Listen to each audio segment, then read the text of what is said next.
காரைக்குடி அருகே பரமக்குடிக்கு சென்ற தனியார் பேருந்து டயர் வெடித்ததால் நிலை தடுமாறி மோதியதில் இருசக்கர வாகனத்தில் பயணித்த தந்தையும் மகனும் உயிரிழந்தனர்.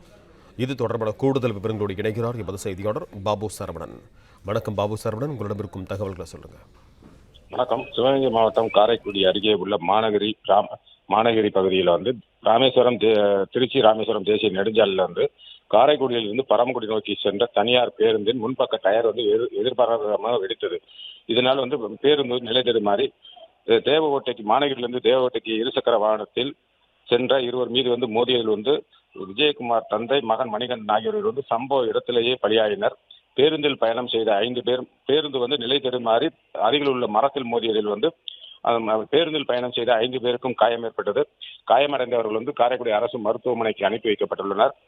உயிரிழந்தவர்கள் இருவர் உடலை கைப்பற்றி சோமநாதபுரம் காவல்துறையினர் இப்பொழுது அவங்களை உடற்கூறு ஆய்வுக்கு காரைக்குடி அரசு மருத்துவமனைக்கு அனுப்பி வைத்துள்ளனர். இது குறித்து சோமநாதபுரம் காவல்துறையினர் விபத்தை ஏற்படுத்திவிட்டு தனியார் பேருந்து ஓட்டுநர் தப்பி ஓடிவிட்டார். அவரை தேடும் பணியிலும் ஈடுபட்டு உள்ளனர்.